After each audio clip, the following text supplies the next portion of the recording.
Okay, good morning chapter. I am here again with a new chapter of science. This is the first chapter of science, chemical reaction and equation. Okay, so इस chapter में हमने read करना है कि जो हम अपनी lab में केमिकल रिएक्शन करते हैं वो कैसे प्रोसेस करती हैं. ओके, उनका कैसे वे होता है, हमें क्या क्या रिक्वायरमेंट चाहिए होती है कि जो हम ये अपने रिएक्शन को पूरा कंप्लीट कर सकें. ओके, तो इसके सबसे पहले मैंने इसके लिए एक टेबल यहाँ पे मार्क किया हुआ है. ओके, तो ये टेबल जो है हमने बनाया हुआ है, ये एक ऑर्डर में है, प्रॉपर स्पेसिफिक ऑर्डर में है. ओके, तो जो सबसे ऊपर वाला एलिमेंट है वो सबसे मोस्ट रिएक्टिव है. जैसे जैसे हम नीचे आते रहेंगे उनकी रिएक्टिविटी डिक्रीज होती जाएगी. ओके, तो सबसे ऊपर मैंने लिखा है पोटेशियम. सो ये सबसे ज्यादा रिएक्टिव है हमारे पूरे टेबल में. और सबसे लास्ट में लिखा प्लैटिनम, ये सबसे कम है रिएक्टिविटी. ओके, इसकी रिएक्टिविटी सबसे कम है. ओके, सो मैं वन बाय वन आपको बता रहा हूँ. ये मैंने कौन कौन से सिंबल यूज किए हैं. अगर आप जानते हैं तो बहुत अच्छी बात है, अगर आप नहीं जानते तो एक गौर से देखना. ओके, ये टेबल आपको याद होगा तो आप ये चैप्टर में बहुत अच्छी तरह कर पाओगे. ओके, ये आपको हर एक केमिकल रिएक्शन में हेल्प करेगा सॉल्व करने में. ओके, सो स्टार्टिंग करते हैं. K4 होता है potassium, Na for sodium, barium, calcium, then magnesium, aluminium, C for carbon, Zn zinc, Fe iron, Ne nickel, Sn tin, Pb lead. Okay, ये थोड़ा स्पेसिफिक है. Sn टिन होता है, Pb लेड होता है. H for hydrogen, Cu for copper, Hg for mercury, Ag for silver और Au for gold and Pd for platinum. Okay, so ये हमारे पास एलिमेंट्स हमने लिखे हुए हैं एक ऑर्डर में. ओके, तो इनको याद करने के लिए एक मैंने वे यहाँ पे तैयार किया हुआ है. जो आप अगर इसको याद रखोगे तो ये आपको इस ऑर्डर में इजी याद हो जाएंगे. ओके, ये कौन सा वे है आप एक बार देखो. इसमें लिखा हमने please stop brother calling me a cute zebra, instant not try learning how copper metal save gold plate. Okay, तो P4 होता है जैसे हमारे पास पोटेशियम होता है. Okay, so P for please, P for potassium. Okay, और S for sodium, S for stop है, S for sodium. B4 होता है बेरियम और B4 है ब्रदर. और Ca है कैल्शियम और C for कॉलिंग. और Mg है मैग्नीशियम, Me हमने डिनोट किया हुआ है इसे. एल्युमिनियम का A से स्टार्ट होता है इसलिए A से यहाँ स्टार्ट किया हुआ है. ठीक है, C for कार्बन होता है, यहाँ C से क्यूट लिखा है हमने. Zn जिंक होता है, Z से हमने ज़ेब्रा लिखा हुआ है. और Fe आयरन होता है, Fe को हमने आयरन को इंस्टेंट से रिमेंबर करने की कोशिश की है. Na निकल है, निकल को N से नॉट से हमने मार्क किया हुआ है. Sn टिन होता है और टिन को हमने ट्राई से मार्क किया हुआ है. Pb लेड और लेड को हमने लर्निंग से किया हुआ है. H for hydrogen, H for how हमने लिखा हुआ है. Cu कॉपर होता है और Cu कॉपर ऐसे भी लिखा हुआ है. ओके, Hg मरकरी होता है, मरकरी M और मेटल का M हमने यूज किया हुआ है. Ag सिल्वर और सिल्वर को हमने सेव से. और Au गोल्ड होता है, गोल्ड को ऐसे गोल्ड लिखा हुआ है, प्लैटिनम को एज अ प्लेट लिखा हुआ है. ओके, सो अगर आपको ये याद हो गया, ठीक है, तो आपको टेबल याद हो जाएगा. तो एक बार दोबारा रिवाइज कर रहा हूँ. Please stop brother calling me a cute zebra. Okay, instead not try learning how copper metal save gold plate. Okay, so ये हमारे पास एक वो हो गया है, टेबल तैयार हो गया. अब हमने इसकी हेल्प लेनी है जो आगे क्या रिएक्शन करेंगे. Okay, so first of all मैं आपको बताना चाहूंगा कि इस चैप्टर में हमने केमिकल रिएक्शन के बारे में पढ़ना है. ठीक है, केमिकल जो हमारे आसपास अराउंड में होता है, हमने अपनी जो लाइफ में है बहुत सारे रिएक्शन देखे. में भी एग्जांपल है जो लाइफ एक्टिविटी में देखते हैं. आयरन को जो रस्ट लगती है वो एक केमिकल रिएक्शन का एक एग्जांपल है. और जो हम और क्या कहते हैं, और हम अगर हमने देखा वाटर, हाइड्रोजन और ऑक्सीजन को मिला के एक और कंपाउंड तैयार होता है जिसे हम वाटर कहते हैं, जो हम अपनी डेली लाइफ में यूज करते हैं. वो भी केमिकल रिएक्शन ही है. ओके, कार्बन और ऑक्सीजन को मिला के हम CO2 बनाते हैं, वो भी केमिकल रिएक्शन का एग्जांपल है. तो हमारी रूटीन जो रोजाना लाइफ में बहुत सारे एग्जांपल हैं जिसके बेस में हमने ये चैप्टर रीड करना है. ओके, सो ये हम बताना चाहूंगा जो हमारे पास जो एलिमेंट्स के थ्रू हमने तैयार करना है केमिकल इक्वेशन, उसके बारे में रीड करना है. Okay, so first of all मैं बताना चाहूंगा हमारे पास दो तरह के चेंजेस होते हैं. एक होता है फिजिकल चेंज, हमारे जो आसपास में होता है फिजिकल चेंज. ओके, और दूसरा होता है chemical change. Okay, physical change में होता है इसमें कोई भी न्यू सब्सटेंस ऑब्टेन नहीं होता हमें. फर्स्ट है no new substance, no new substance get. Okay, हमें कोई भी न्यू सब्सटेंस नहीं मिलता, इसमें हमें न्यू सब्सटेंस मिलता है। ओके, न्यू सब्सटेंस, या हमें we get new substance, we get new substance. Okay okay, इसकी एग्जांपल क्या है? फॉर एग्जांपल, अगर हमने क्ले को, एक क्ले हम जो यूज करते हैं, छोटे बच्चे यूज करते हैं अपने प्लेइंग के, जो प्ले करते हैं क्ले के साथ, अगर using clay to make different shape, different shapes, okay, during their play, durations of their play।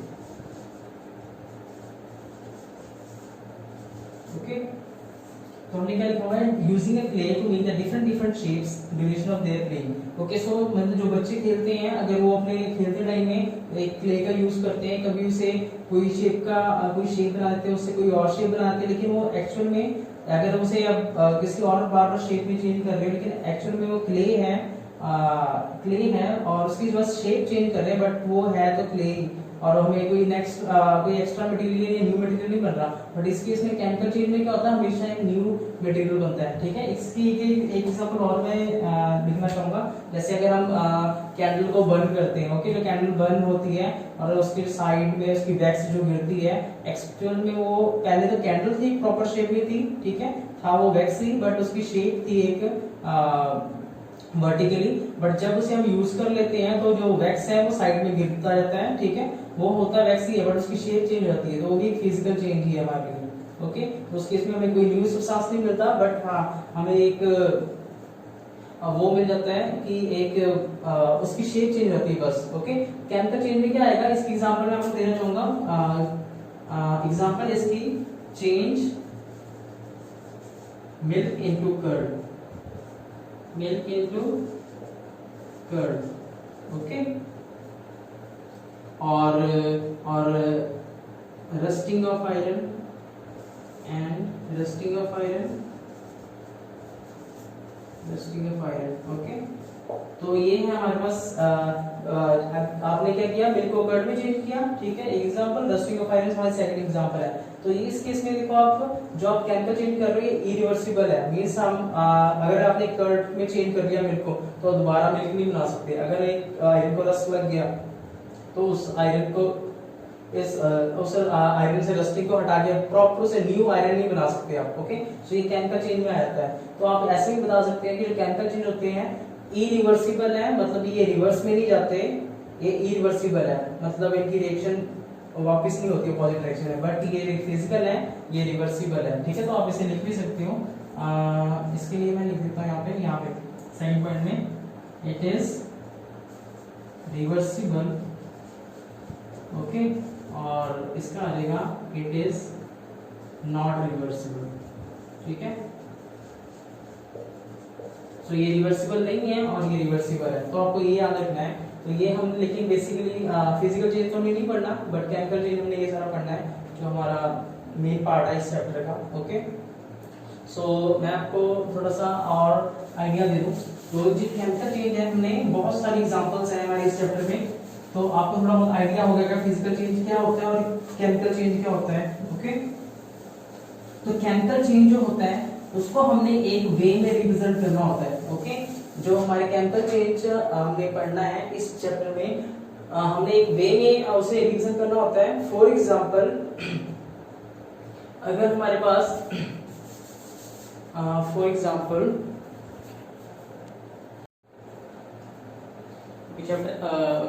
students, we are going to start again and हमने पढ़ना है chemical reaction. Okay, chemical reaction कहते हैं किसे? केमिकल रिएक्शन की definition होती है, chemical reaction की डेफिनेशन है the reaction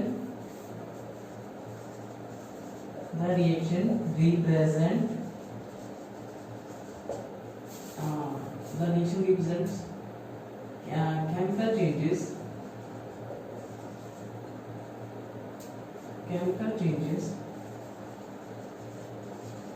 is called chemical reaction. Okay, chemical reaction. So ये हमारे पास है केमिकल रिएक्शन की क्या है हमारे पास कि जो रिएक्शन रिप्रेजेंट करती है हमारी केमिकल चेंजेस को, उसे हम क्या बोलते हैं, केमिकल रिएक्शन। फॉर एग्जांपल के लिए अगर हम देखते हैं, अगर हमने H2 और Cl2 का यूज किया, ओके, तो यहाँ चेक करो हमारे पास SH हाइड्रोजन और क्लोरीन को जब हमने ऐड किया तो ये बन गया हमारे पास HCl। ओके, तो HCl बन गया हमारे पास दो मॉलिक्यूल HCl। तो H2 और Cl को जब ऐड किया तो HCl, तो ये जो ये इक्वेशन हमारे पास ये वाली, इसे हम क्या बोलेंगे, chemical reaction. This is chemical reaction of HCl। Okay, how we make the HCl compound. Done. और कोई और एग्जांपल भी हम ले सकते हैं। फॉर एग्जांपल अगर आप उसके लिए लेते हो कार्बन डाइऑक्साइड के, ये फर्स्ट थी, सेकंड में क्या आएगा, कार्बन प्लस ऑक्सीजन। ओके, तो ये आ जाता है हमारे पास CO2। डन। ये हमारे पास CO2 के लिए है केमिकल रिएक्शन। तो ये जो हमारे पास रिएक्शंस आ रही हैं, इनको हम रिप्रेजेंट करते हैं केमिकल रिएक्शन। ओके, तो हमने इस केस में क्या पढ़ना है कि जो केमिकल रिएक्शन हमने लिखी है, ये हमें क्या रिप्रेजेंट, ये जो एलिमेंट्स हैं ये रिप्रेजेंट करते हैं किसी एलिमेंट, ये जो सिंबल है किसी एलिमेंट को रिप्रेजेंट करते हैं। ठीक है, और क्या कहते हैं, जब कोई दो एलिमेंट्स कंबाइन होते हैं तो हमें एक केमिकल रिएक्शन मिलता है। ओके, तो ये हमने केमिकल रिएक्शन लिखी है। ठीक है, और ये जो एलिमेंट्स है हमारे, ये किसी एलिमेंट्स को रिप्रेजेंट कर रहे हैं। फॉर एग्जांपल H किसे रिप्रेजेंट करता है, हाइड्रोजन को। Cl किसे रिप्रेजेंट करता है, क्लोरीन को। HCl एक एसिड को रिप्रेजेंट करता है। ठीक है, ऐसे ही हमने ये जो इक्वेशंस लिखी है किसी न किसी एलिमेंट को रिप्रेजेंट करती है। इस केस में जब भी हम किसी इक्वेशन को लिखते हैं, फॉर एग्जांपल जैसे मैंने यहाँ पे लिख दिया है H2 plus O2 H2O। Okay, इस केस में अगर हम यहाँ पे लिखते हैं 2 मॉलिक्यूल्स। ठीक है, तो यहाँ पे हमारे पास एक परफेक्ट एग्जांपल है कि जब हमने हाइड्रोजन का एलिमेंट्स और ऑक्सीजन का एलिमेंट जब कंबाइन किया तो हमारे पास एक न्यू कंपाउंड मिला हमें, जो है H2O। ओके, तो जब भी आपने केमिकल रिएक्शन लिखना है तो आपको कुछ बातें याद रखनी पड़ेगी कि जो केमिकल रिएक्शन है इनके लिए हमें कोई चीज चाहिए होती है जो हमने कंप्लीट करानी थी। फॉर एग्जांपल कई रिएक्शंस होती हैं, इनको हीट चाहिए होती है कंप्लीट करने के लिए, या सनलाइट चाहिए होता है, या फिर कुछ और चाहिए होता है। फॉर एग्जांपल कैटलिस्ट चाहिए होता है। ओके, जो कैटलिस्ट हम यूज करते हैं, कैटलिस्ट कभी भी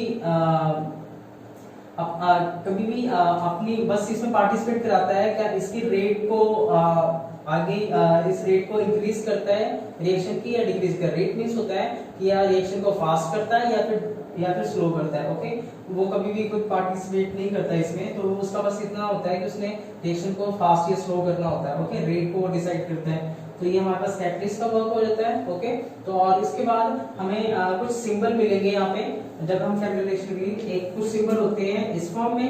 एरो ऊपर की तरफ होता है, अप एरो, और कुछ होते हैं down arrow. Okay, up arrow means होता है कि जो अगर ये आपको ये दोनों प्रोडक्ट के साइड ही मिलेंगे। ओके, तो जो ये पार्ट होता है हमारा, जो ये पार्ट होता है ये रिएक्टेंट होता है। ठीक है, और जो एरो के इस तरफ होता है इसे हम क्या बोलते हैं, प्रोडक्ट। ओके, तो ये रिएक्टेंट और ये प्रोडक्ट है। रिएक्टेंट मींस जो आपने एलिमेंट्स यूज किए हैं अपने केमिकल रिएक्शन को कंप्लीट करने के लिए, और प्रोडक्ट मींस होता है आपको रिजल्ट में क्या मिला है, जब आपने दो एलिमेंट को कंबाइन किया या फिर जो भी किया है आपको प्रोडक्ट में क्या मिला। ओके, तो इसके पहले मैं आपको बता रहा था कि जो दो एरो होते हैं हमने यूज करके होते हैं, वो दो तरह के होते हैं। एक अपवर्ड एरो होता है, ओके, एक होता है downward arrow. Okay, upward arrow means होता है कि जो हमारा प्रोडक्ट में से है हीट या समथिंग इवेपोरेट हो रहा है। ओके, ये डाउनवर्ड एरो का मींस होता है हमारा जो प्रोडक्ट में है जिसके साथ ये डाउनवर्ड एरो लगा होगा, इसमें तो वो प्रेसिपिटेट बना रहा है। प्रेसिपिटेट मींस होता है वो इनसॉल्युबल है मटेरियल। ओके, वो प्रॉपर सॉल्युबल नहीं है, वो इनसॉल्युबल है। ओके, तो आपको ये याद रखना पड़ेगा, ये है कि कोई चीज इवॉल्व हो रही है प्रोडक्ट की तरफ से, और ये चीज है कोई चीज प्रेसिपिटेट बन रहा है। ओके, और इसके साथ हमारे पास जब भी हम कोई रिएक्शन करते हैं तो जो हमारे पास एलिमेंट्स होते हैं वो 3 फेज में होते हैं, हो सकते हैं सॉलिड की फॉर्म में हो, सॉलिड के लिए हम एस लगाते हैं, इनके साथ ब्रैकेट में एस लगे होते हैं एस, ठीक है। हो सकता है गैस की फॉर्म में हो तो गैस के लिए क्या लगाएंगे जी, हो सकता है लिक्विड की फॉर्म में हो, ठीक है, एक्वस की फॉर्म में हो, उसके लिए उन्होंने लिखा होगा एक। ओके, तो हमारे पास 3 तरह के केस होते हैं, सॉलिड, गैस और एक्वस। ओके, तो ये आपको और एक बात और कि जब भी आप रिएक्शन करोगे आपके दोनों तरफ लेफ्ट हैंड साइड और राइट हैंड साइड जो ये एलिमेंट्स हैं प्रॉपर एक बैलेंस होना चाहिए। फॉर एग्जांपल जैसे मैंने यहाँ पे वाटर का एक रिएक्शन किया होगा, इसमें देखो आप हाइड्रोजन की अगर काउंटिंग करोगे 2 हाइड्रोजन, इसी कहते हैं सबस्क्रिप्ट। ओके, तो जब हम इसे हाइड्रोजन काउंट करते हैं 2 2 जा 4, ओके 4 हाइड्रोजन है। आप राइट साइड पे देखो 2 यहाँ पे है और 2 ये, इसे 2 into 2 करेंगे, 2 into 2 करो कितना हो गया 4। ओके, तो 4 हाइड्रोजन यहाँ पे भी है, 4 इधर भी है, मतलब हाइड्रोजन हमारा बैलेंस है। सेम ऑक्सीजन हमारा देखो यहाँ पे इसका सबस्क्रिप्ट 2 है, इसका मतलब 2 ऑक्सीजन है। आप यहाँ पे चेक करो ऑक्सीजन के बिल्कुल सामने जो इसका कोफिशिएंट है वो है 2, मतलब ऑक्सीजन कितने हैं हमारे पास 2। ओके, तो ऑक्सीजन भी हमारा 2 है, इधर भी 2 है, तो हमारा ऑक्सीजन भी बैलेंस है। तो आपकी जो ये दोनों तरफ एलिमेंट्स हैं, ओके, उनका दोनों का मास क्या होना चाहिए सेम। ओके, इसलिए हम बैलेंस करते हैं ताकि इन दोनों का मास प्रोडक्ट में और रिएक्टर में दोनों तरफ सेम हो। ओके, बिकॉज़ आपने पढ़ा होगा मास can neither be created nor be destroyed. Okay, तो ये आपको थोड़ी चीजें याद रखनी होगी। इसके बाद हम चलते हैं, हमने केमिकल इक्वेशन के बारे में पढ़ा, हम पढ़ेंगे केमिकल इक्वेशन होती कितने टाइप्स की है। ओके, तो ये है types of chemical equation.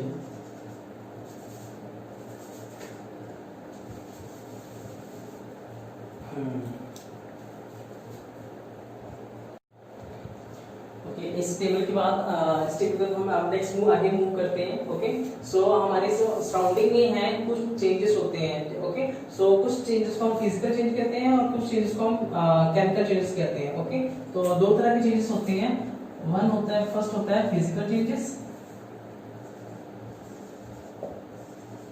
Changes और सेकंड होता है केमिकल चेंजेस।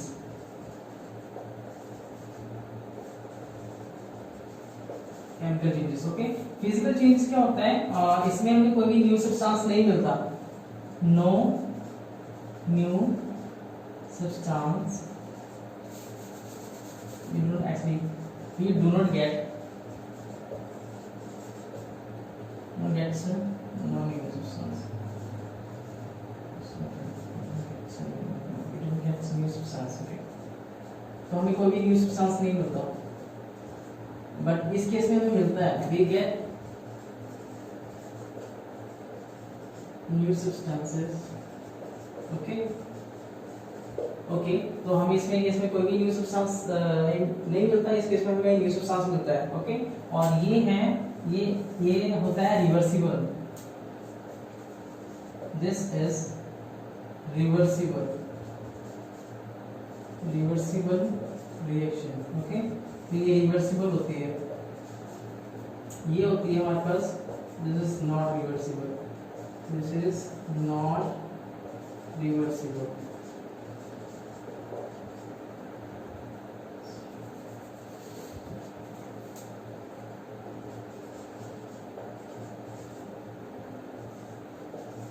ओके। एग्जांपल के लिए यहाँ पे एग्जांपल है, जैसे आप कोई क्ले, अगर छोटे छोटे क्ले होते हैं वो क्ले का यूज करते हैं, अलग अलग उस क्ले से वो सेम क्ले से वो अलग अलग शेप बना लेते हैं। Okay, using clay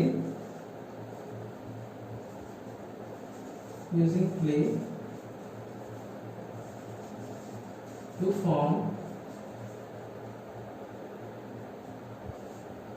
form different shape। Okay, तो हमने क्या पढ़ा इसमें कि जो क्ले बच्चे यूज करते हैं, हम यूज करते हैं, सेम क्ले से हम अलग अलग शेप बना लेते हैं। ओके, बट वो एक्चुअल में क्ले ही होता है। अगर आप एक शेप से दूसरी शेप चेंज कर रहे हो, वो बेसिकली आप शेप चेंज कर रहे हो, बट है वो वैसे ही वैसे। ओके, और एग्जांपल है, ये फर्स्ट एग्जांपल दिस साइड है। ओके, बर्निंग ऑफ कैंडल,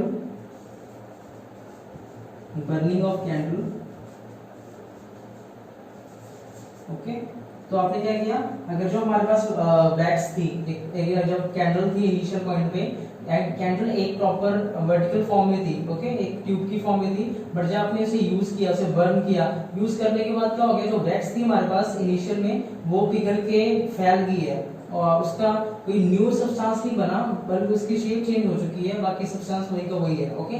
तो वैक्स की वैक्स है। तो ये आ गया हमारे पास दो एग्जांपल आ गई, using of clay to form different shapes और बर्निंग कैंडल, ओके। इस केस में क्या आ सकता है, इस केस में एग्जांपल आप लिखोगे रस्टिंग ऑफ आयरन, बहुत ही फेमस एग्जांपल है rusting of iron, okay.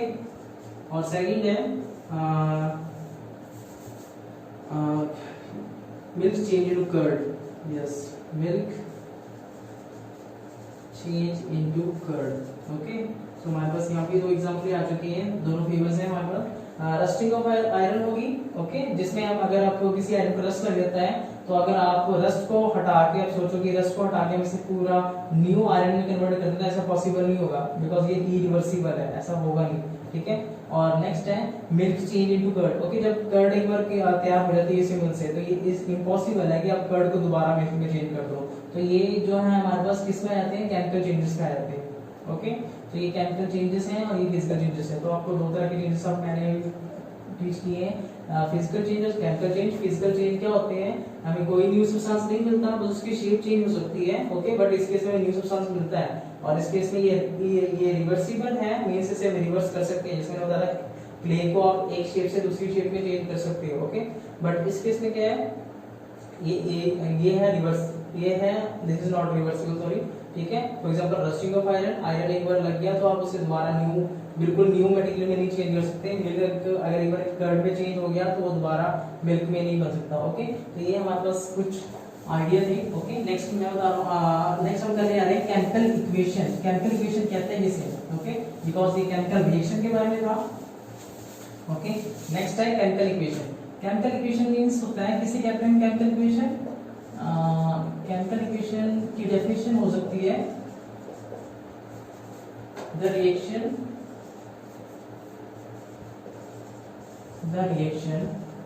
represent the chemical change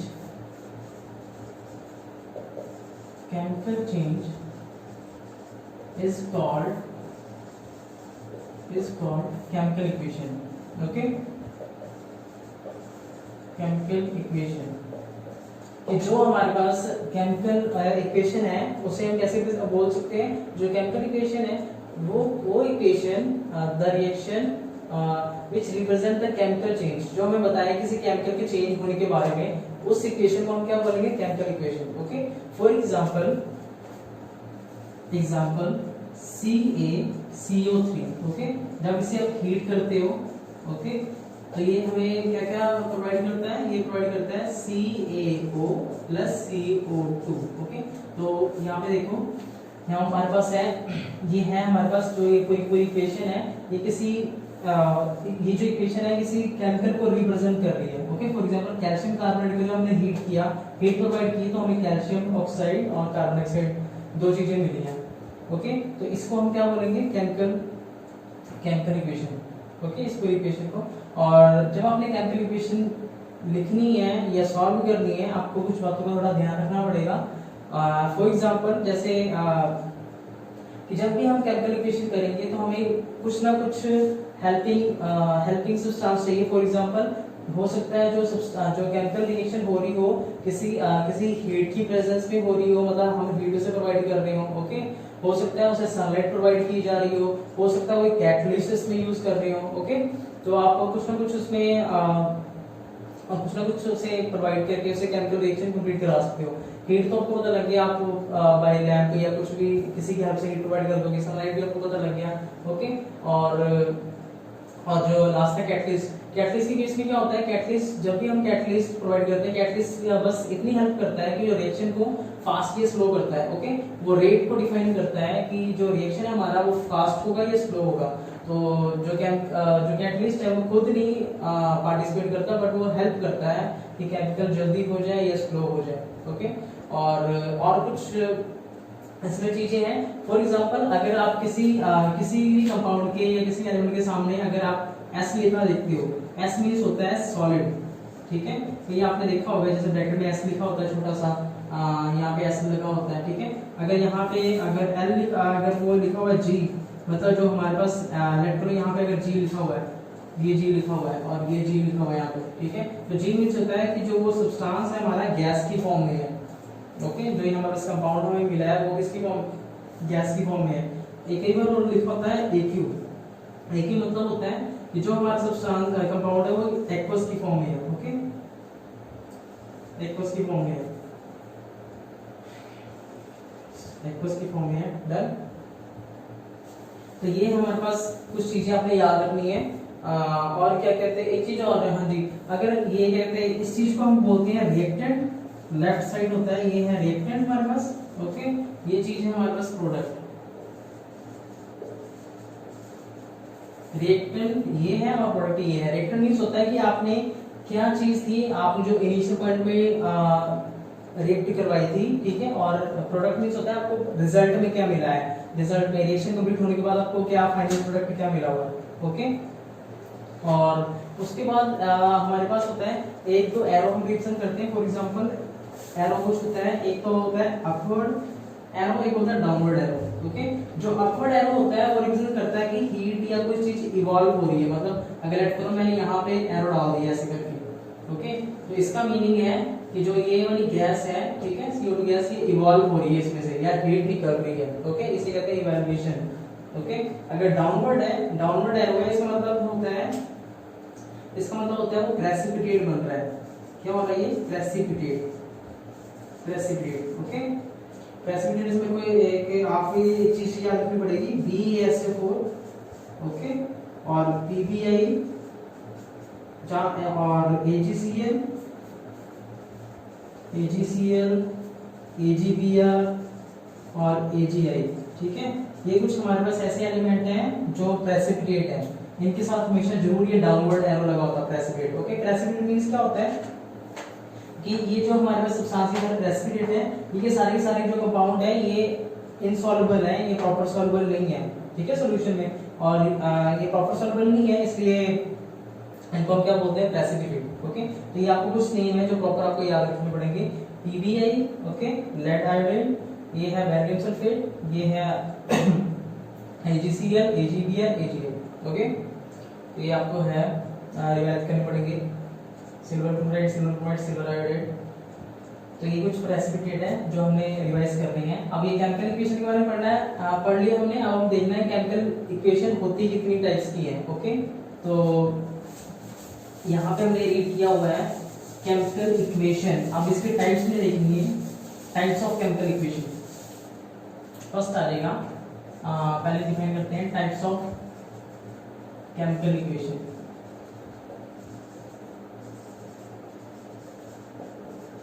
okay, first आ जाएगा combination reaction. Okay, combination reaction. Second है हमारे पास ये लिखते हैं हम decombination reaction, combination decombination reaction, decomposition reaction. Okay, third है डिस्प्लेसमेंट रिएक्शन, और फोर्थ है double displacement. Double displacement. Okay, तो हमारे पास चार तरह के हैं, ठीक है। पहला है कॉम्बिनेशन रिएक्शन, दूसरा है डीकॉम्पोजिशन रिएक्शन, ठीक है, तीसरा है डिस्प्लेसमेंट रिएक्शन, अगला है डबल डिस्प्लेसमेंट रिएक्शन। ओके, सो जो कॉम्बिनेशन रिएक्शन है, कॉम्बिनेशन से थोड़ा सा आपको आइडिया मिल गया होगा, ओके, कि ये कॉम्बिनेशन है क्या। वन बाय हम एक एक को इलाबोरेट करेंगे। कॉम्बिनेशन मींस होता है कि दो एलिमेंट्स को कंबाइन करके, दो या तीन एलिमेंट कंबाइन करके एक पर्टिकुलर कंपाउंड में कन्वर्ट करना। ओके, फॉर एग्जांपल है जैसे हमने किया C+O2, ओके, ये आ गया हमारे पास CO2। ये हुई कॉम्बिनेशन रिएक्शन, मतलब जो हमने दो एलिमेंट्स थे उनको ऐड किया और एक में कन्वर्ट कर दिया। एक और लेते हैं S2 + Cl2, ये आ गया HCl 2HCl। ओके, एक कुछ और H2 plus O2 H2O, okay 2 2, okay ये आ गया हमारे पास। तो आप देख रहे हो कि दो एलिमेंट्स को हमने कंबाइन किया, एक सिंगल में कन्वर्ट कर दिया, दो एलिमेंट कंबाइन किया, सिंगल में किया, दो में कन्वर्ट किया, सिंगल में कन्वर्ट किया, ठीक है। तो ये हमारे पास ऐसे ही कुछ ना कुछ रिएक्शन बनती जाएगी। वैसे बहुत सारी एग्जांपल्स होती हैं। फॉर एग्जांपल अगर हम एक और देखते हैं, इनको अगर आप नोट करना है नोट कर सकते हो, ओके। फॉर एग्जांपल एक होता है हमारे पास Mg plus O2 magnesium plus oxygen, ये बन जाता है हमारे पास magnesium oxide MgO, okay and MgO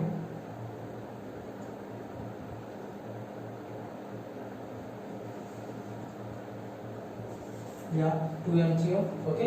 सो ये हमारे पास रिएक्शन है। और भी कुछ अगर आपने देखना है NH3 भी आ सकता है, N2 प्लस H2, ओके ये आता है NH3। तो यहाँ आपको 2 लगाना पड़ेगा, यहाँ आपको 3 लगाना पड़ेगा। ये भी है हमारे पास, ठीक है। ये अमोनियम हार्बोर प्रोसेस, ओके ये अमोनिया बना है हमारे पास। नाइट्रोजन और हाइड्रोजन को जब हमने ऐड किया तो ये क्या बना हमारे पास, अमोनिया, ओके। तो ये हमारे पास कुछ एग्जांपल्स हैं जो हमने कॉम्बिनेशन में देखा है कि जब भी दो एलिमेंट्स, ओके दो एलिमेंट्स आप कंबाइन करते हो तो एक कंपाउंड में मिलता है, ये आ जाएगा कॉम्बिनेशन, मतलब दो कंबाइन होकर एक सिंगल कंपाउंड दे रहे हैं हमें, ओके। नेक्स्ट है हमारे पास decomposition reaction. Decomposition reaction, okay. Decomposition reaction में मैं आपको थोड़ा सा इलैबोरेट करना चाहूंगा, क्योंकि ये हमारा अलग अलग फॉर्म होता है। डीकंपोजिशन रिएक्शन थोड़ा इंपॉर्टेंट है। Decomposition reaction, okay. इसकी इसमें क्या होता है हमारे पास कि जो हमारे पास एक सिंगल एलिमेंट है वो 2 या 3 जब हम उसे हीट करते हैं या सनलाइट की फॉर्म में के उसमें रखते हैं तो वो 2 या 3 की फॉर्म में वो हो जाता है, स्प्लिट हो जाता है, ओके। फॉर एग्जांपल एक होती है, इसको हम डीकंपोजिशन में तीन पार्ट्स में डिवाइड करते हैं। एक होती है first A part thermal decomposition,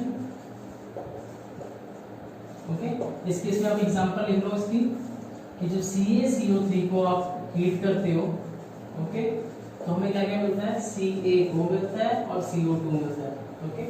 तो थर्मल मींस क्या होता है कि जब हम किसी एलिमेंट को हीट प्रोवाइड करते हैं, थर्मल मींस हमने हीट प्रोवाइड की है, ओके। तो उस केस में क्या आ जाएगा, जो एलिमेंट था हमारे पास सिंगल एलिमेंट वो 2 पार्ट्स में डिवाइड हो गया, ओके। कोई और एग्जांपल लिख सकते हो, उसमें लिख सकते हो ZnCO2 Zn कार्बोनेट, जब इसे आप हीट करते हो तो ZnO मिलेगा आपको और CO2 मिलेगा इस केस में, ओके। तो ये हमारे पास है एग्जांपल ZnO, ओके। सो ये होगी थर्मल मींस हमने हीट प्रोवाइड की है थर्मल की फॉर्म में, ओके। फर्स्ट है ये। सेकंड आ जाएगा हमारे पास सनलाइट, वो आ जाएगा फोटोलाइसिस रिएक्शन, ठीक है। फोटोलाइसिस में होता है, फोटो मींस सनलाइट और लाइसिस मींस होता है स्प्लिट करना, मींस एक एलिमेंट को 2 पार्ट्स में, एक कंपाउंड को 2 एलिमेंट्स में स्प्लिट करना। इसमें हमने अपने एग्जांपल श्योर याद रखनी है, यही एग्जांपल याद है, AgCl जब इसको आप सनलाइट में रखते हो, सनलाइट की प्रेजेंस में, ठीक है, Ag हमारा अलग हो जाता है और Cl हमारा अलग हो जाता है, ओके। इसको आपने वो करना है, बैलेंस किया हमने, ओके। तो ये Ag हमारा अलग हो जाता है और Cl2 हमारा अलग हो जाता है। ऐसे आप और भी याद रखते हो AgBr, ओके। ये भी सेम ऐसे ही है, सनलाइट की फॉर्म में जब रहता है ये, तो Ag हमारा अलग हो जाता है, Br हमारा अलग हो जाता है, ओके। सेम आयोडाइड की केस भी ऐसे होता है, AgI2 सनलाइट, ओके, और Ag हमारा अलग, I2 हमारा अलग। तो ये है हमारे पास photolysis decomposition reaction. Okay, photolysis means ये सारा का सारा सनलाइट की प्रेजेंस में हो रहा था। ये थर्मल डीकंपोजिशन थी, मतलब ये हीट की प्रेजेंस में हो रहा था। ये सनलाइट की फॉर्म में एक एलिमेंट दो पार्ट्स में डिवाइड हो रहे हैं, इसलिए इसका नाम क्या है, इसलिए डीकंपोजिशन में आ गया। ये हीट की फॉर्म प्रेजेंस में हो रहा था सारा, ये सनलाइट की प्रेजेंस में हो गया। ओके, थर्ड पार्ट है सी वाला,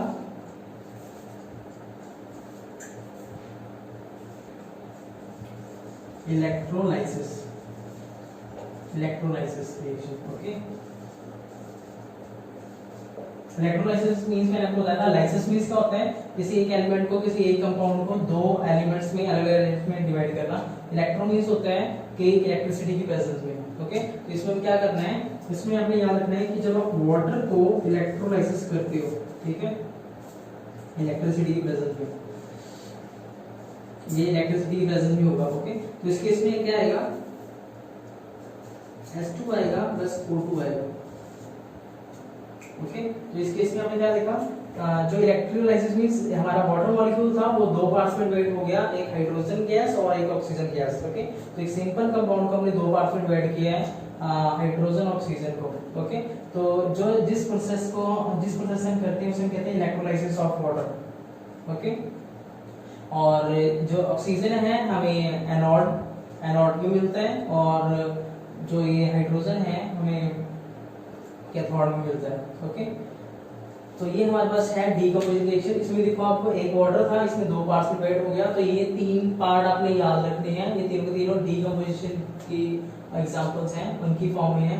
थर्मल मींस होता है हीट की प्रेजेंस में डीकंपोजिशन होना, फोटोलाइसिस मींस होता है सनलाइट की प्रेजेंस में डीकंपोजिशन होना, इलेक्ट्रोलाइसिस में होता है इलेक्ट्रिसिटी की प्रेजेंस में वो होना, डीकंपोजिशन होना। ओके, इसके बाद है हमारे पास थर्ड पार्ट है डिस्प्लेसमेंट रिएक्शन। डिस्प्लेसमेंट रिएक्शन में आएगा हमारे पास कि जो हमने दो एलिमेंट को करना है डिस्प्लेसमेंट रिएक्शन। ओके, इसमें मैं आपको एग्जांपल देता हूं। फॉर एग्जांपल अगर आपने लिखा हुआ है ZnSO4, ओके ना, एक लिखते हैं हम FeSO4। ओके, FeSO4 और प्लस Zn। अब आपने देखना है यहाँ पे कि आप यहाँ से चेक करो, ये है डिस्प्लेसमेंट मींस होता है कि एक एलिमेंट को उसकी जगह से हटा के, उसकी जगह से डिस्प्लेस करके, उसकी जगह एक जो स्ट्रॉन्ग एलिमेंट है वो आ जाएगा, जो स्ट्रॉन्ग वाला है वीक वाले को डिस्प्लेस कर देगा, हटा देगा। इसलिए इसका नेम क्या होता है, डिस्प्लेसमेंट रिएक्शन रखा गया। ओके, तो हमारे पास है ZnFeSO4। ओके, तो यहाँ से हम चेक करते हैं कौन स्ट्रॉन्ग है कौन वीक है। तो हमने देखा था जो ऊपर वाले हैं वो स्ट्रॉन्ग है, जैसे जैसे नीचे आते आ रहे हैं वो वीक है। ओके, तो हमने यहाँ पे देखा जब हमने Zn और Fe के बीच में कंपेयर किया, Zn देखा हमने, Zn है हमारा ऊपर और Fe है हमारा नीचे, मतलब जो Zn है वो Fe से ज्यादा स्ट्रॉन्ग है। तो Zn क्या करेगा, जिंक क्या करेगा, आयरन को डिस्प्लेस कर देगा। जब उसको डिस्प्लेस कर देगा Zn उसकी जगह आ जाएगा, SO4 हो जाएगा यहाँ पे, और यहाँ पे क्या आ जाएगा, Fe हो जाएगा। ओके, तो ये रिएक्शन हमारी कंप्लीट होगी यहाँ पे। इसे हम बोलते हैं डिस्प्लेसमेंट रिएक्शन। ओके, तो ये डिस्प्लेसमेंट रिएक्शन हमारे पास। इसमें आपने इतना याद रखना है कि अगर ये स्ट्रॉन्ग है तब ये डिस्प्लेस करेगा, अदरवाइज यहाँ पे नो रिएक्शन आएगा। ओके, और भी हम कोई एग्जांपल ले सकते हैं। For example copper CuSO4। Okay, plus आप चेक करो यहाँ पे अगर हम हाइड्रोजन लिखते हैं, H2 लिखते हैं, जेट करते हैं H2 लिखते हैं। ओके, आप चेक करो ऐसा पॉसिबल है जो हाइड्रोजन है कॉपर से स्ट्रॉन्ग है या फिर वीक है। यहाँ पे चेक करते हैं हाइड्रोजन का, पहले हाइड्रोजन ये हाइड्रोजन ऊपर है और उसके नीचे ही कॉपर है। ओके, H4 हाइड्रोजन था, C में कॉपर है। जो हाइड्रोजन है वो स्ट्रॉन्ग है एज कंपेयर टू कॉपर के, तो ये कॉपर को क्या करेगा, डिस्प्लेस कर देगा, हटा देगा यहाँ से। तो ये आ जाएगा हमारे पास H2SO4 और प्लस Cu आ जाएगा यहाँ पे। ओके, तो ये आ जाएगा हमारे पास, ये डिस्प्लेसमेंट रिएक्शन होगी हमारी। ओके, अगर बाई चांस हमारे पास कॉपर पहले यहाँ पे होता और हाइड्रोजन यहाँ पे होता, तो उस केस में कॉपर हमारा क्या हो जाता, वो हमारा इतना स्ट्रॉन्ग नहीं है कि वो हाइड्रोजन को हटा सके, बिकॉज हमने यहाँ देखा हाइड्रोजन जो है वो ज्यादा स्ट्रॉन्ग है। ओके, उसकी रिएक्टिविटी ज्यादा है एज कम्पेयर टू कॉपर की। तो उस केस में हम यहाँ पे लिखते हैं नो रिएक्शन। ओके, और अगर आपने कोई और एग्जांपल देखना है हम लिख सकते हैं FeCO4, yes Fe plus CuSO4। आप चेक करो Cu और Fe के बीच में जो मेटल, दो मेटल है Fe और Cu के बीच में, Fe है हमारा यहाँ पे और Cu है हमारा नीचे, तो ऊपर वाला ज्यादा स्ट्रॉन्ग होता है। ओके, इसकी रिएक्टिविटी ज्यादा है, Fe ज्यादा रिएक्टिव है एज कम्पेयर टू कॉपर के, Fe ज्यादा रिएक्टिव है एज कम्पेयर टू कॉपर के। तो अगर ये ज्यादा रिएक्टिव तो कॉपर को क्या करेगा, ये डिस्प्लेस कर देगा, ये आ जाएगा हमारे पास FeSO4 okay plus copper. Okay, तो ये हमारे पास है डिस्प्लेसमेंट की रिएक्शन कुछ, और इसके बाद हम करेंगे नेक्स्ट है double displacement. Double displacement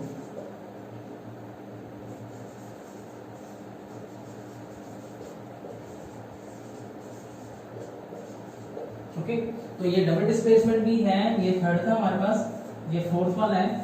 okay, double displacement भी बिल्कुल डिस्प्लेसमेंट की तरह ही है, बट इसमें क्या होता है, इसमें डबल से आपको थोड़ा आइडिया मिल रहा होगा, डिस्प्लेसमेंट इसमें दो कंपाउंड के बीच में हो रहा होगा। ओके, तो जो दो कंपाउंड हम यहाँ पे लिखेंगे, दोनों क्या करेंगे, अपने आयंस को एक्सचेंज करते हैं।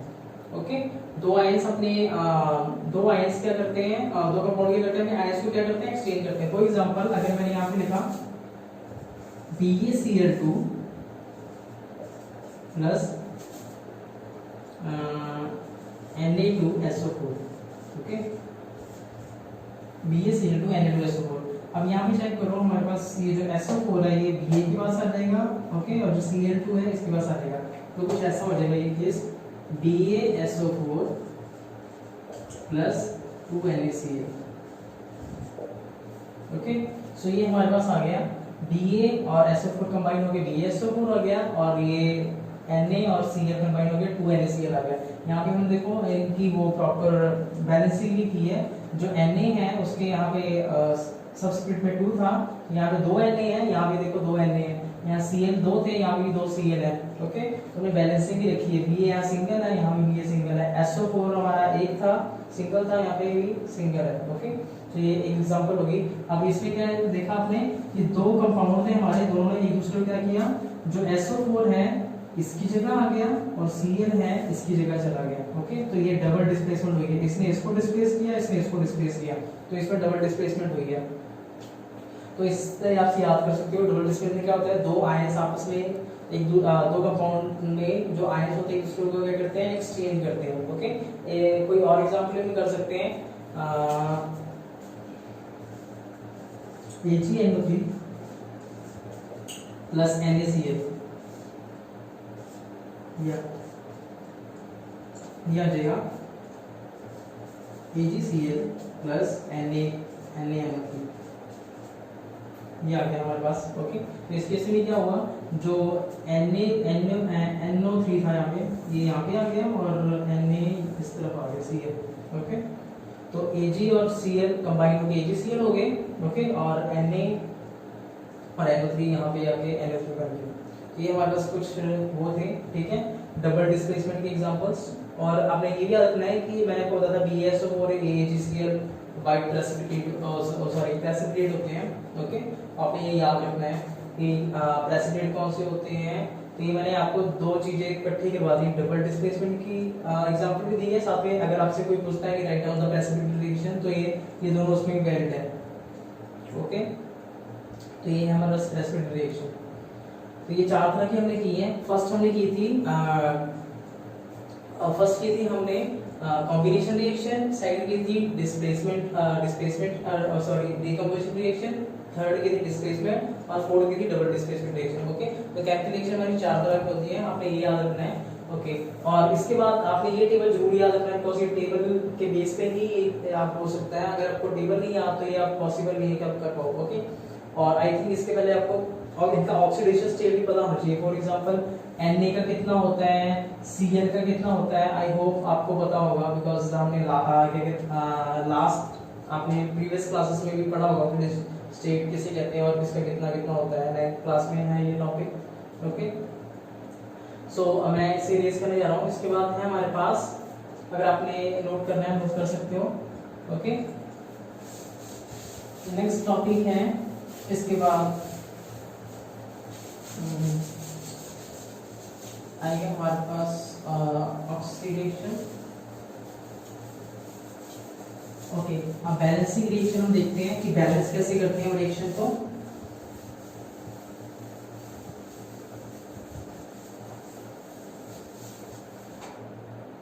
ओके, चेक करते हैं हमें बैलेंसिंग कैसे करना है।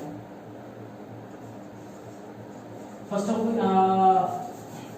पहले स्केलेटन देखो। स्केलेटन में होता है हमारे जो इक्वेशंस होती हैं, केमिकल इक्वेशन दो फॉर्म में होती हैं, तो स्केलेटन फॉर्म में होती है, बैलेंसिंग फॉर्म में होती है। स्केलेटन फॉर्म में जो इक्वेशंस होती हैं वो बैलेंसिंग नहीं होती, वो सिंपल हमने सिंपल रिप्रेजेंट किए होते हैं। फॉर एग्जांपल अगर मैं लिख दूं यहाँ पे H2 plus O2 equal to H2O। Okay, तो अब इसे मैं चेक करूं यहाँ पे H2 दो है हाइड्रोजन, यहाँ पे दो हाइड्रोजन है। ओके, ऑक्सीजन यहाँ दो है, यहाँ पे एक है। तो ये जो लेफ्ट साइड और राइट साइड दोनों इक्वल नहीं है, जो प्रोडक्ट है हमारा और जो रिएक्टेंट है दोनों के मासेस इक्वल नहीं है। तो हम इसे क्या बोलेंगे, स्केलेटन फॉर्म में है। ओके, स्केलेटन फॉर्म मींस होता है कि आपने जो एलिमेंट्स हैं उनके सिंबल लिखे हुए हैं और उनको बैलेंस नहीं किया हुआ, तो ये है हमारे पास स्केलेटन फॉर्म में। ओके, तो ये एक तो पहली बात तो ये इजी होता है, लिखना इजी होता है, बहुत कन्वीनियंट है, और इसको बैलेंसिंग भी अच्छा कर सकते हो, इसको रिवाइज भी अच्छा कर, रिमेम्बरिंग भी अच्छी कर सकते हो। ठीक है, तो ये हमें ये थोड़ा फायदा हो जाता है कि हम इजी वे से इसे रिवाइज कर सकते हैं। ओके, और बैलेंसिंग फॉर्म में क्या होता है, बैलेंसिंग में आप तो ये सारा कुछ लिखते ही हो, साथ साथ में इसको बैलेंस भी करते हो। बैलेंस में इसका होता है लेफ्ट साइड में जितने भी एलिमेंट्स होंगे, जितने नंबर ऑफ एलिमेंट्स होंगे उतने ही राइट साइड में होंगे। ओके, फॉर एग्जांपल अगर हमने इसको बैलेंस करना हो, कैसे बैलेंस करेंगे, यहाँ पे आपने चेक किया दो हाइड्रोजन है, दो हाइड्रोजन है, बैलेंस हो गया। ऑक्सीजन दो है, यहाँ पे एक ऑक्सीजन है। अगर यहाँ एक है तो पहले आप यहाँ पे मार्क कर लो हाइड्रोजन कितने हैं, ये है हमारा रिएक्टेंट, ये है हमारा प्रोडक्ट। ओके, ये है हाइड्रोजन।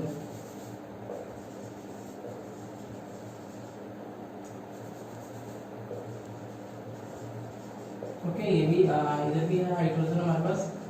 जितने एलिमेंट आप लिख लो, हाइड्रोजन और ऑक्सीजन है, तो यहाँ हमने ऑक्सीजन भी लिखा। ओके, तो हमने यहाँ लिखा हाइड्रोजन कितना था, 2 था हमारे पास। ठीक है, ऑक्सीजन कितने थे, 2 थे। यहाँ देखिए ऑक्सीजन हाइड्रोजन कितने 2 हैं, ऑक्सीजन है हमारे पास single.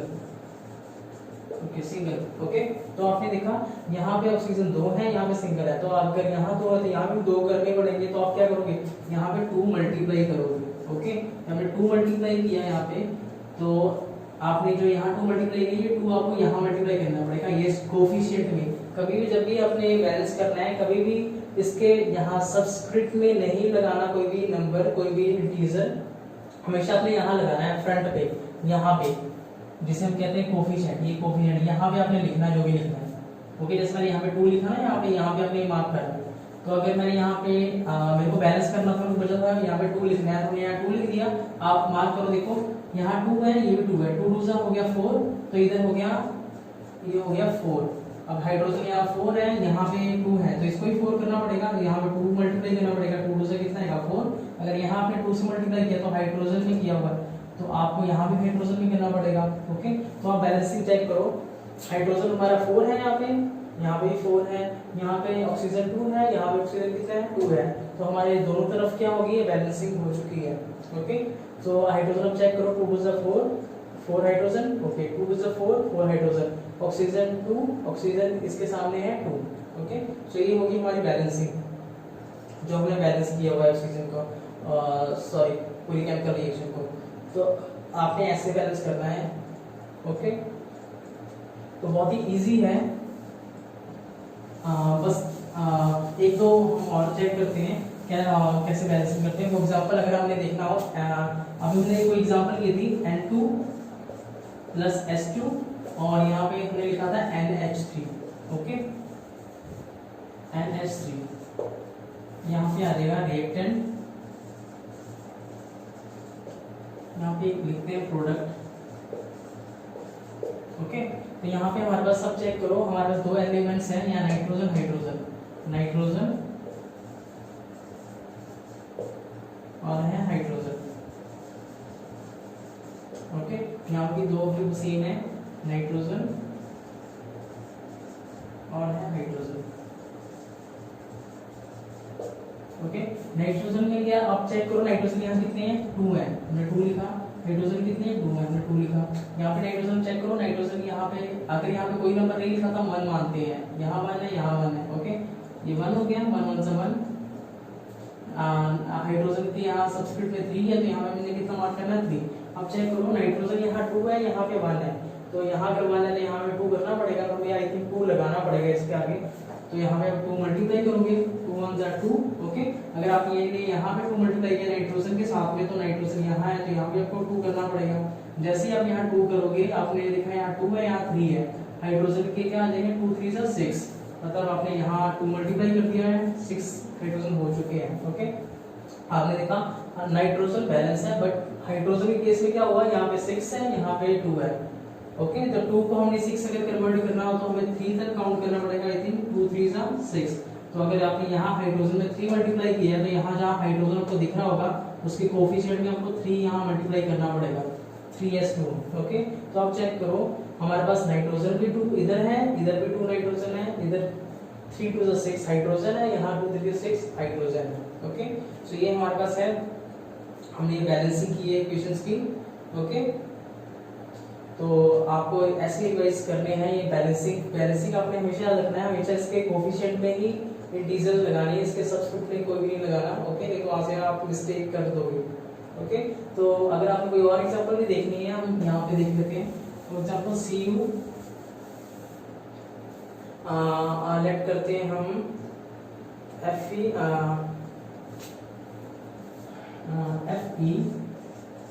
SO4 Fe2O3 plus SO2 plus SO4, okay.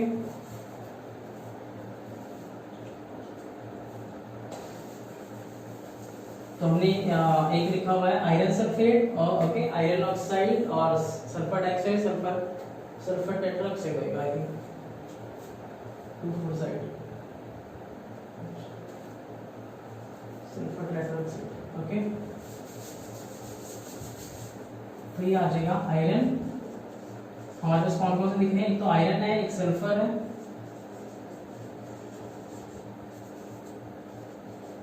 और एक oxygen.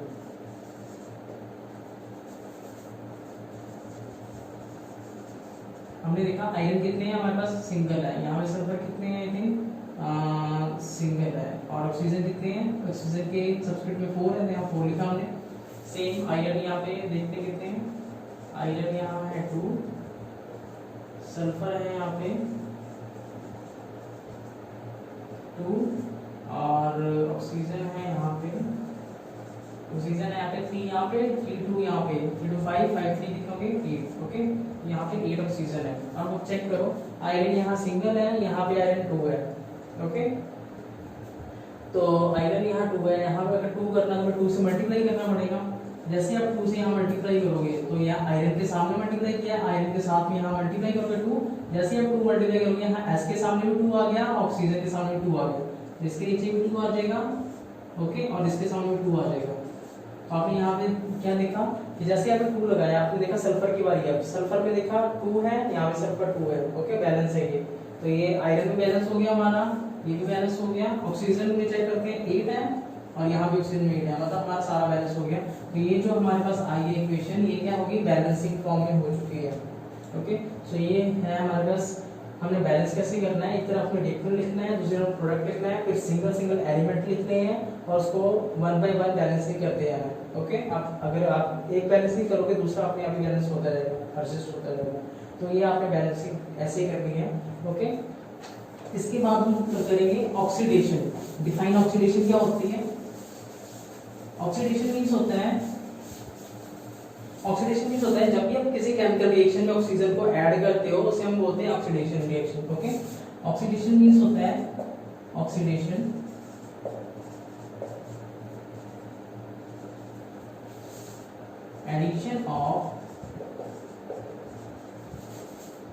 addition of oxygen or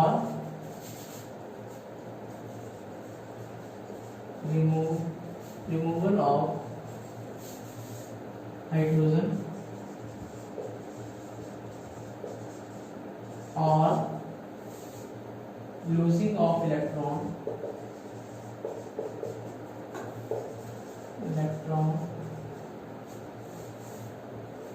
took place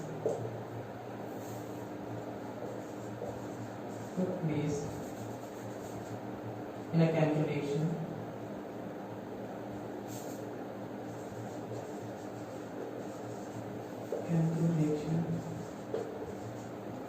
is called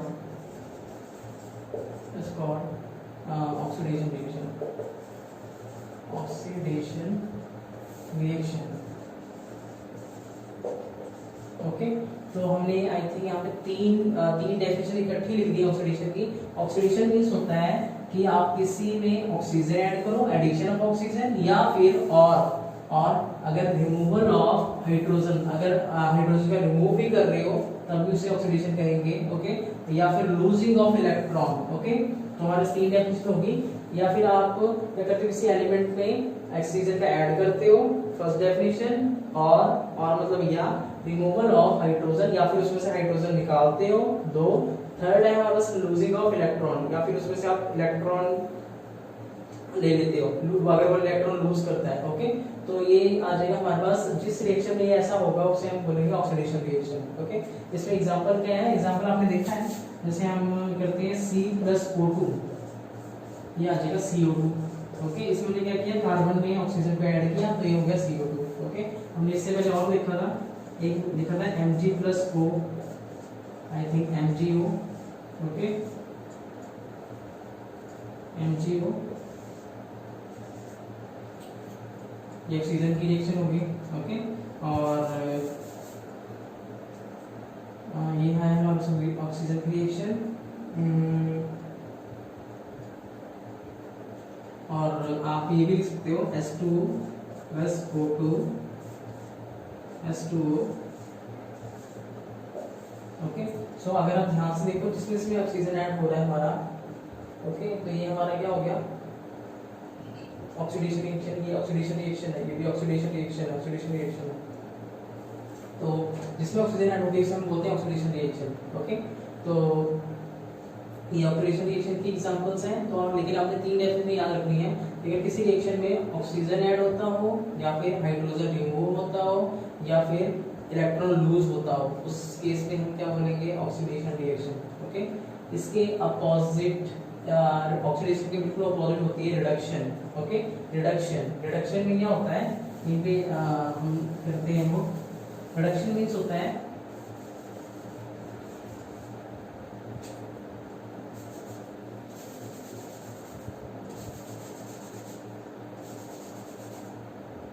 reduction means होता है,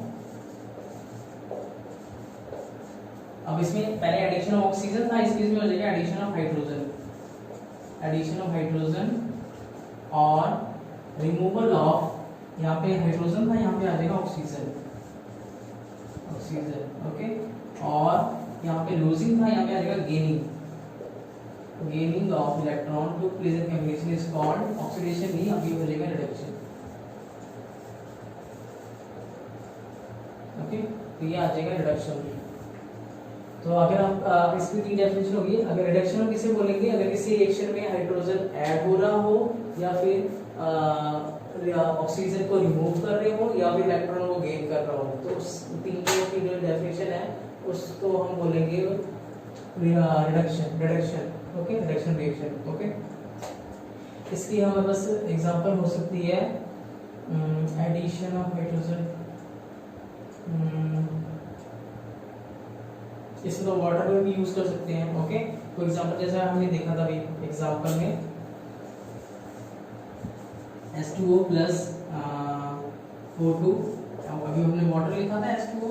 ओके, इस केस में देखो हम हाइड्रोजन इसमें ऐड कर रहे हैं, तो ये क्या हो गया, hydrogen reduction reaction. Okay, so ये आपने याद रखना है आपको। ये आई थिंक जब हमने वाटर की एग्जांपल दो जगह तीन जगह यूज कर रही है, तो ये कॉम्बिनेशन की फॉर्म में है। ओके, उसकी एग्जांपल भी है, और अभी ऑक्सीडेशन में भी यूज की थी, अभी हम रिडक्शन में यूज की है। ओके, और आप कहां यूज कर सकते हो, एक दूसरी एग्जांपल ले लेते हैं HCl H2Cl2, इसमें आ जाएगा हमारे पास 2HCl। ओके, एक आ जाएगा N2 H2 NH3 ओके। तो ये हमारे पास सब चेक करो, सब में हम हाइड्रोजन ऐड कर रहे हैं, इसमें हमने ऐड किया हाइड्रोजन, इसमें हाइड्रोजन ऐड किया, इसमें हाइड्रोजन ऐड किया। तो ये सारे के सारे एग्जांपल्स होंगे हमारे पास रिडक्शन रिएक्शन की। ओके, तो हमने अभी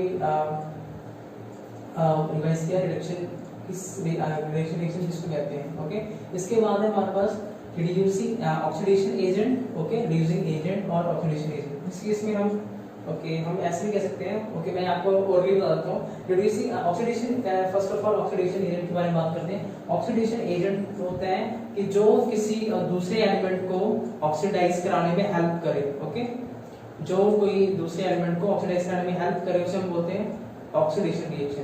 ओके, फॉर एग्जांपल जैसे हमने यहाँ देखा था C+O2 हमने देखा था CO2। ओके, इस केस में ऑक्सीजन किसको ऐड हो रहा था, ऑक्सीजन कार्बन को ऐड हो रहा था। अगर कार्बन में ऑक्सीजन ऐड हो रहा था, CO2 बन रहा था, मतलब कार्बन हमारा क्या हुआ, ऑक्सीडाइज हुआ है। लेकिन हेल्प किसने की है ऑक्सीडाइज होने में, O2 ने। ओके, तो इस केस में O2 क्या हो जाएगा, oxidising agent, as a agent work करेगा वो। ओके, एजेंट मींस जो हेल्प करता है, जो हेल्प करता है, मे बी खुद हो जाए, मे बी खुद उसे करने में हेल्प करे, खुद ऑक्सीडाइज ना हो, किसी और को होने में हेल्प करे। ओके, तो एजेंट की तरह वर्क करेगा, इसे ऑक्सीडाइज कराएगा कि हाँ भी ऑक्सीजन को ऐड कर लें और आपने कंपाउंड कंप्लीट कर लो CO2। ओके, तो जो दूसरा एटम फॉर एग्जांपल जैसे हमने यहाँ पे देखा हाइड्रोजन, ऑक्सीजन ने इसको ऐड करवाया था हाइड्रोजन को, तो यहाँ पे H2O बना हुआ था। तो O2 क्या बनेगा, यहाँ पे क्या एक्ट करेगा, हाइड्रो ऑक्सीडाइजिंग एजेंट। ओके, और ऑक्सीडाइजिंग एजेंट में आप ऐसे लिख सकते हो the elements which helps the other elements to gain oxygen. और हमने यहाँ पे लिखा था ना लूजिंग ऑफ इलेक्ट्रॉन, उस केस में तो, लेकिन एजेंट के केस में क्या आता है, गेनिंग ऑफ इलेक्ट्रॉन। ओके, जो इलेक्ट्रॉन गेन करने में हेल्प करे। ओके, तो आपने लिख सकते हो आप एजेंट में which help to oxidize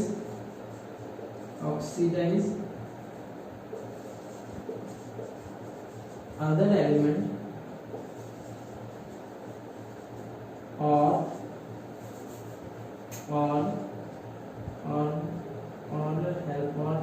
helping gain electron is called oxidising agent. Okay, जो ऑक्सीडेशन होने में हेल्प करे। और एग्जांपल इसकी आ सकती है KMnO4, okay, K2Cr2O7, okay, etcetera. तो ये हमारे पास है ऑक्सीडाइजिंग एजेंट। और इसके बिल्कुल अपोजिट होता है रिड्यूसिंग एजेंट। रिड्यूसिंग एजेंट क्या करता है, जो रिड्यूस कराने में हेल्प करे किसी को। ओके, रिड्यूस मींस जो किसी को हाइड्रोजन लेने में हेल्प करे, उसे उसके साथ कंबाइन होने में हेल्प करे। ओके, उसे हम बोलते हैं reducing agent. Okay, for example यहाँ पे अगर हाइड्रोजन की बात करें, यहाँ पे हाइड्रोजन यहाँ पे करते हैं हाइड्रोजन और क्लोरीन की बात करते हैं। तो हाइड्रोजन ने क्या किया, इसने हाइड्रोजन ने क्लोरीन में कंबाइन करवाया हाइड्रोजन को।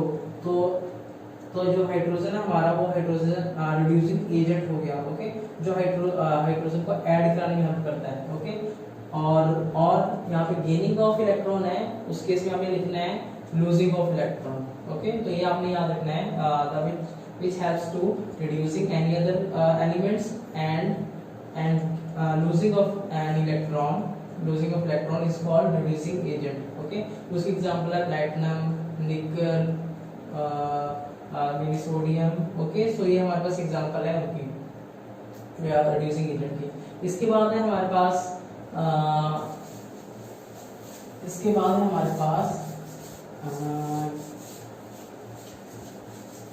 क्रोजन है।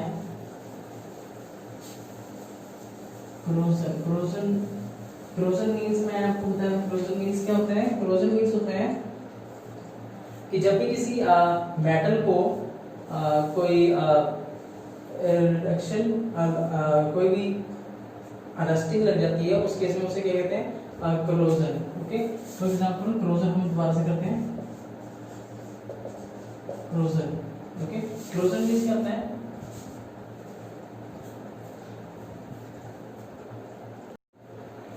ओके, रिडक्शन एंड ऑक्सीडेशन की बात है। नेक्स्ट है हमारे पास redox reaction. Okay, redox reaction, redox reaction वो होती है जिसमें ऑक्सीडेशन और रिडक्शन दोनों ही साइमल्टेनियसली होती हो। ओके, जिस रिएक्शन में ऑक्सीडेशन और रिडक्शन दोनों होती हो साइमल्टेनियसली उसे हम रिडॉक्स रिएक्शन कहते हैं। वैसे अगर जहां पे ऑक्सीडेशन हो रही होगी उसी रिएक्शन में रिडक्शन जरूर हो रही होगी, तो आप कैसे कह सकते हो कि हर रिएक्शन में जहां पे भी ऑक्सीडेशन हो रही है उसके साथ में रिडक्शन जरूर होती है। ओके, सो रिडॉक्स रिएक्शन मींस आपको पता लग गया, री मींस होता है रिडक्शन और रेड मींस होता है रिडक्शन, ऑक्स मींस होता है ऑक्सीडेशन। ओके, जिस रिएक्शन में रिडक्शन ऑक्सीडेशन साइमल्टेनियसली हो उसे हम बोलते हैं रिडॉक्स रिएक्शन। फॉर एग्जांपल अगर हम इस रिएक्शन की बात करें तो यहां पे मैंने एरो लगाया हुआ है MnO2, यहां पे चेक करो MnO2 और यहां प्रोडक्ट में। ओके, एक बात और, जो हमारे पास रिडक्शन और ऑक्सीडेशन होती है वो हमेशा रिएक्टेंट की तरफ ही होती है, प्रोडक्ट की तरफ नहीं होती। ओके, फॉर एग्जांपल जैसे मैंने यहाँ लिखा MnO2 है, ये जो हमारे पास है रिडक्शन हो रही है हमारी, रिडक्शन मींस क्या होता है? ऑक्सीजन, इसलिए देखो ऑक्सीजन यहाँ पे लीव कर दिया, ऑक्सीजन नहीं है इसके पास, मतलब इसने ऑक्सीजन को हटा दिया। जब भी ऑक्सीजन को हम रिमूव करते हैं उसे हम क्या बोलते हैं? रिडक्शन। तो जो रिडक्शन हुई है यहाँ पे हुई है MnO2 में। ओके, आपने ऐसे नहीं बोलना मैग्नीज में हुई है, ऐसे नहीं बोलना मैग्नीज में, आपने बोलना है MnO2 में हुई है, इस पूरे में रिडक्शन हुई है। ओके, तो आपने पूरे का नेम लेना है, MnO2 में रिडक्शन हुई है। अब यहाँ चेक करो HCl, यहाँ पे HCl था, जब आपने यहाँ पे इसका प्रोडक्ट में देखा तो जो H है इसने क्या किया? ऑक्सीजन गेन कर लिया। और हमें पता है जब भी ऑक्सीजन कोई गेन करता है वो उसमें क्या हो जाता है? ऑक्सीडेशन हो जाता है। तो जो हमारा HCl है उसमें क्या हुई है? ऑक्सीडेशन। ओके, तो इस रिएक्शन में रिडक्शन भी हुई है और उसी टाइम में ऑक्सीडेशन भी हुई है। तो उस केस में हम क्या बोलेंगे कि reduction and oxidation both have taken place in the simultaneously in the same reaction. So this reaction is a redox reaction. Okay, so redox reaction का ये एग्जांपल है. Okay, next इसका हमें करना है corrosion. corrosion में हमारे पास आएगा कि जो हमारे पास एलिमेंट्स हैं, अगर कोई भी एलिमेंट है, अगर वो एयर द्वारा और वाटर द्वारा और एनी अदर सब्सटेंस के द्वारा अटैक किए जाते हैं। ओके, कुछ टाइम बाद उनमें एक लेयर सी बन जाती है। ओके, जिसे हम कोरोजन कहते हैं मेटल के ऊपर। ओके, तो इसे हम लिख सकते हो surfaces of metal attacked by air and water. Okay, to get any rusty layer is called corrosion.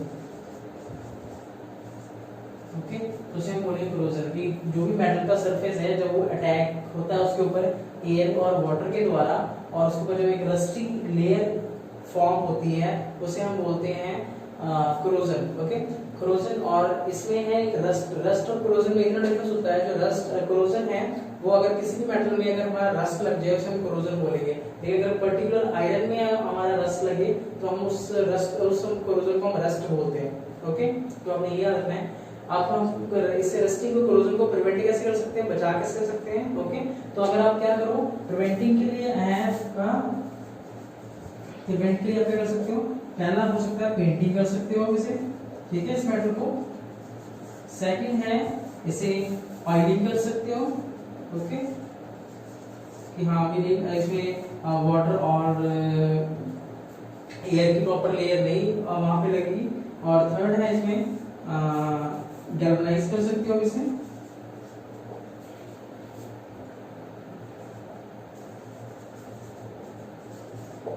Okay, galvanisation कर सकते हो आप इसमें, और इलेक्ट्रोप्लेटिंग भी कर सकते हैं। जस्ट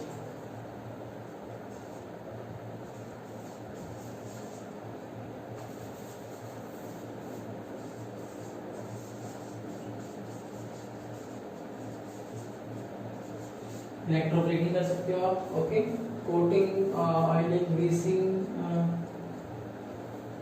ग्रीसिंग भी आई जाते हैं, ग्रीसिंग।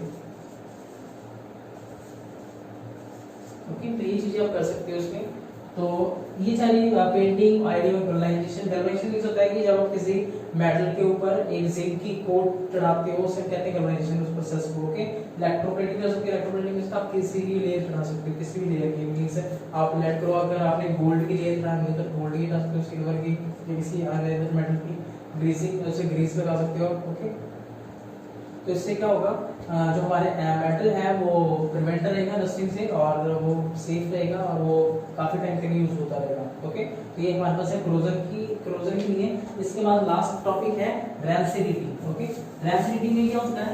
रेंसिडिटी मींस होता है कि जो भी हम फूड वगैरह खाते हैं, ठीक है, जो फूड है ऑयल प्रिपेयर होते हैं, जब ये वाटर के एयर के कांटेक्ट में आते हैं, ठीक है, और फिर ये स्पॉइल होना शुरू हो जाते हैं।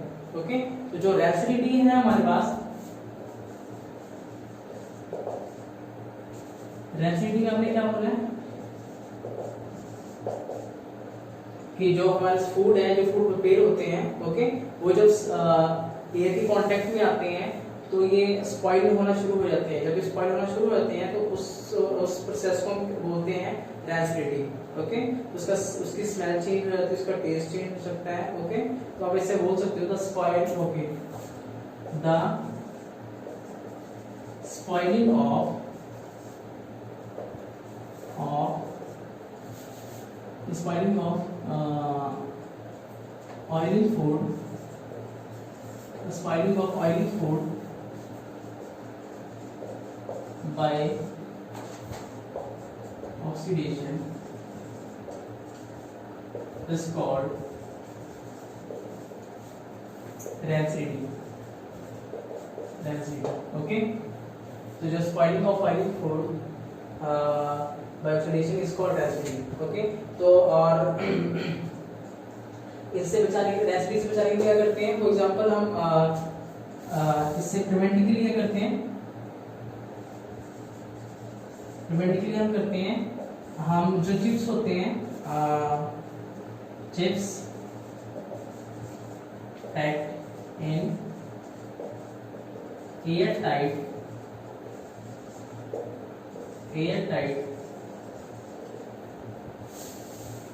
chips packed in airtight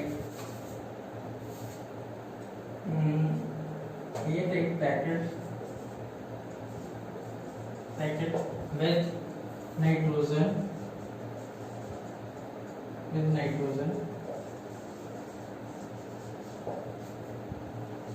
in order to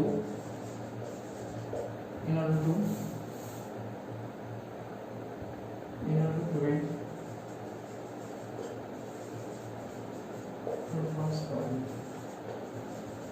okay, जो हम चिप्स क्या करते हैं, चिप्स का पैकेट होता है, उसमें हम उसे जो चिप्स को पैक करते हो एयर टाइट पैकेट में उसे पैक करते हैं, और जिसके साथ नाइट्रोजन के साथ, ठीक है, इसलिए करते हैं ताकि अगर नाइट्रोजन के साथ रहेगा तो ऑक्सीजन के कांटेक्ट में नहीं आएगा चिप्स, ठीक है, बिकॉज वो ऑयलिंग से प्रिपेयर किया होता है।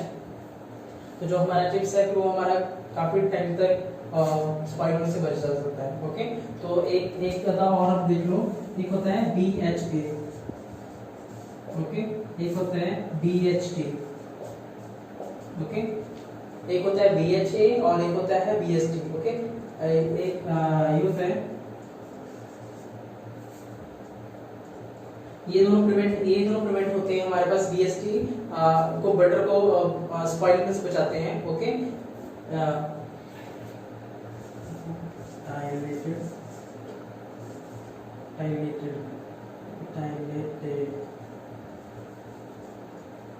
ओके, एंड एक्चुअली BHA है बुटाइलेटेड हाइड्रोक्सी एनिसोन, और ये है बुटाइलेटेड हाइड्रोकुलीन। ओके, बुटाइलेटेड आप लिख सकते हो वैसे बुटाइलेटेड हाइड्रोक्सी एनिसोन। ओके, और ये है बुटाइलेटेड हाइड्रोक्सी कुलीन। ओके, ये हमें बचाते हैं, ये प्रिवेंट करते हैं, they both use as antioxidant for butter. Okay, तो ये बटर को खराब होने से बचाते हैं, ठीक है। एक होता है बुटाइलेटेड हाइड्रोक्सी एनिसोल और बुटाइलेटेड हाइड्रोक्सी टोल्यूल। ओके, तो ये हमारे पास है दो चीजें जो बटर को बचाती हैं। तो ये आपने पढ़ा रेसिडिटी के बारे में। ओके, रेसिडिटी क्या होता है, जो आप ऑयल की प्रिपेयर करते हो फूड, जब भी वो ऑक्सीडेशन की ऑक्सीजन की क्वांटिटी में आता है तो वो खराब हो जाता है। ओके, और उससे बचाने के लिए हम क्या करते हैं, जो चिप्स को है नाइट्रोजन के कांटेक्ट में लाके किसी एयर टाइट में उसे पैक कर देते हैं और बुटाइलेटेड हाइड्रोक्सी एनिसोल और बुटाइलेटेड हाइड्रोक्सी टोल्यूल को यूज करते हैं एंटीऑक्सीडेंट, मतलब बटर को बचाने के लिए, बटर हमारा खराब ना हो। ओके, तो ये हमारे पास यहाँ तक ये लास्ट चैप्टर था, ये खत्म हो गया। इसके बाद कुछ रिएक्शनें हैं जो आपको रिवाइज करनी पड़ेंगी, याद करनी पड़ेंगी। ओके, बिकॉज आप रिएक्शन जितनी ज्यादा करोगे आप उतना ही आपको इजी होगा ये चैप्टर गेन करने में। ओके, थ्योरी तो यहीं तक है। और इसके लिए एक मैं आपको बताता हूं, एंडोथर्मी भी होती है। एंडोथर्मी में होता है जो रिएक्शन होती है जब भी उसमें कोई एनर्जी हीट ऐड होती है। ओके, हीट जब उसमें वो गेन करता है रिएक्शन, उसमें कहते हैं एंडोथर्मिक रिएक्शन। ओके, जब हीट बाहर निकलती है, इवेपोरेट होती है, उस केस में उस रिएक्शन को बोलते हैं एक्सोथर्मिक। जिस केस में हीट बाहर निकलती है उसे एक्सोथर्मिक, जिस केस में हीट वो अंदर आता है उसे हम कहते हैं एंडोथर्मिक। ओके, तो ये हमारे पास basically chapter. So I think you like this video and और आपको एंजॉय किया होगा आपने, और आप और लाइक करना ताकि मैं आगे आपको नेक्स्ट वीडियो और देख सकूं मोटिवेट करने के लिए। थैंक्स अ लॉट, मिलते हैं नेक्स्ट वीडियो में।